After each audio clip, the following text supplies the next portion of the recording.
Speaker sir, ముందుగా ప్రభుత్వం తీసుకొచ్చిన ఈ బిల్లుకు స్వాగతం పలుకుతున్నాం సార్, సమర్థిస్తున్నాము మా పార్టీ తరఫున కూడా.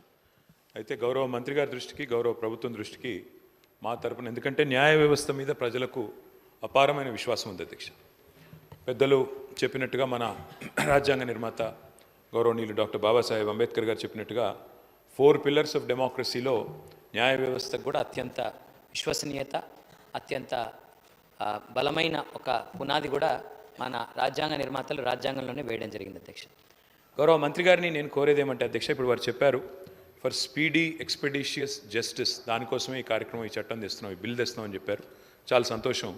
వారికి మంత్రి గారు నేను కోరేది ఒకటే, ఈ మధ్యకాలంలో మంత్రి గారు మనం గమనిస్తూ ఉన్నాం, మా సబితా ఇంద్రారెడ్డి గారు కూడా చాలా వివరంగా మాట్లాడారు.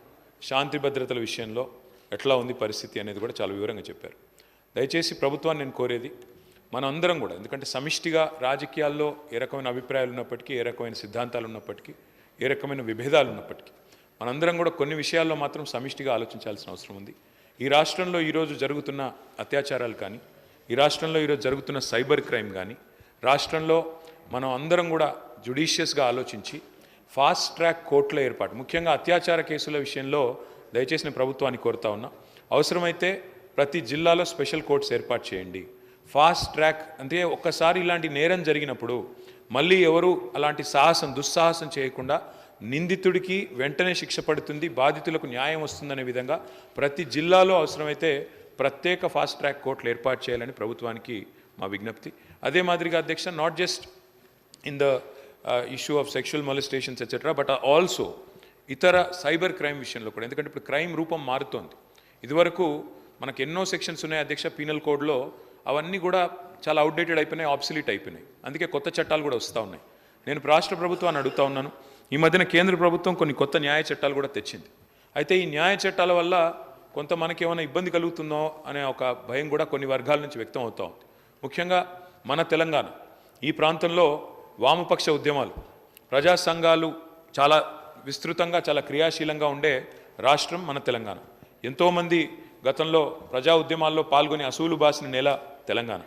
అట్లాంటి తెలంగాణలో మనం కొత్త చట్టాల వల్ల పోలీస్ రాజ్యంగా ఏమన్నా రాష్ట్రం మారుతుందా అనే ఒక అనుమానం కూడా కొన్ని ప్రజా సంఘాల్లో, పౌర సంఘాల్లో, వామపక్ష సంస్థల్లో, ఇతరుల్లో కూడా ఉంది. దయచేసి నేను మంత్రి గారిని కోరుతా ఉన్నాను, కర్ణాటక రాష్ట్రం ఎక్కడైతే కాంగ్రెస్ గవర్నమెంట్ ఉందో, పశ్చిమ బెంగాల్, తమిళనాడు, ఈ 3 రాష్ట్రాల్లో కూడా ఆ కేంద్రం తీసుకొచ్చిన చట్ట సవరణలను వారు కొంత మార్పులు చేర్పులు చేసి పోలీస్ రాజ్యంగా కాకుండా ప్రజలకు, పౌర సంఘాలకు, ప్రజాస్వామ్యంలో నిరసనలకు హక్కుండే విధంగా వారు కొన్ని చట్ట సవరణలు కూడా తీసుకొచ్చారు. నాకు తెలుసు ఈ బిల్లుతో డైరెక్ట్గా దానికి సంబంధం లేకపోవచ్చు, కానీ ప్రభుత్వాన్ని నేను కోరేది ఏమంటే, ఈ చట్టాల విషయంలో కూడా మన రాష్ట్ర ప్రభుత్వం, మన రాష్ట్రంలో కూడా ఒక విధానపరమైన నిర్ణయం మీరు తీసుకోండి. తప్పకుండా మనం కూడా ఆలోచన చేయవలసిన అవసరం ఉంది. సిద్ధరామయ్య గారు ఇప్పటికే చాలా వివరంగా ఈ విషయంలో తన నిరసన చెప్పారు. తప్పకుండా మా కర్ణాటక రాష్ట్రంలో దీనికి సవరణలు కూడా తీసుకొస్తామని చెప్పారు. నేను మంత్రి గారిని స్పష్టంగా, నేను ఈ బిల్లుతో సంబంధం లేకపోయినా ఈ విషయంలో ప్రభుత్వం మన సభ్యులకు, రాష్ట్ర ప్రజలకు ఒక విశ్వాసం నింపే ప్రయత్నం చేయాలని కోరుతా ఉన్నాం. అత్యాచార బాధితులకు, అదేవిధంగా సైబర్ క్రైమ్లో ఇవాళ లక్షలు కోల్పోతున్న వాళ్లకు సత్వర న్యాయం లభించే విధంగా ఫాస్ట్ ట్రాక్ కోర్టులు ప్రతి జిల్లాలో ఏర్పాటు చేయాలి. వేగంగా అందులో కావాల్సిన నియామకాలు పూర్తి చేయాలి, ఏమైనా గ్యాప్స్ ఉంటే భర్తీ చేయాలి. వేగంగా స్పీడీ ఎక్స్పెడిషియస్ జస్టిస్ జరగాలి. ఎందుకంటే పెద్దలు ఒక సామెత చెప్తారు అధ్యక్ష, justice delayed is justice denied. అంటే ఎంత ఆలస్యంగా న్యాయం దొరికితే అంత అన్యాయం జరిగినట్టే లెక్క అని. కాబట్టి justice delayed is justice denied అనే మాటను గుర్తు చేసుకుంటూ ఫాస్ట్ ట్రాక్ కోర్టులు ఏర్పాటు చేయాలి. కేంద్ర చట్టాల విషయంలో కూడా తప్పకుండా రాష్ట్ర ప్రభుత్వం కూడా తన వైఖరి తెలియజేయాలి. పోలీస్ రాష్ట్రంగా, పోలీస్ రాజ్యంగా తెలంగాణ మారకుండా, మళ్ళీ మంత్రి గారు ఇవాళ ఐటీ మినిస్టర్గా కూడా వారే ఉన్నారు. మినిస్టర్ గారిని కూడా నేను ఒకటి కోరుతున్నాను, ఈ మధ్యన ఇంకొక బిల్లు తెస్తూ ఉన్నారు. సోషల్ బ్రాడ్కాస్ట్ల మీద కూడా పాబంది పెడుతూ, సోషల్ మీడియా మీద కూడా పాబంది పెడుతూ ఒక బిల్లు తెస్తూ ఉన్నారు. దయచేసి మంత్రి గారిని నేను కోరుతా ఉన్నాను, భావ వ్యక్తీకరణ స్వేచ్ఛను హరించే విధంగా ప్రజాస్వామ్య దేశంలో ఏది చేసినా అది తప్పు అవుతుంది. ఎందుకంటే అల్టిమేట్గా డిజిటల్ మీడియాలో కూడా పౌరులు తమ భావాలను స్వేచ్ఛగా, తమ వాక్ స్వాతంత్రాన్ని పూర్తి స్థాయిలో వినియోగించుకుంటూ వ్యక్తీకరించే అవకాశం ఉండాలి.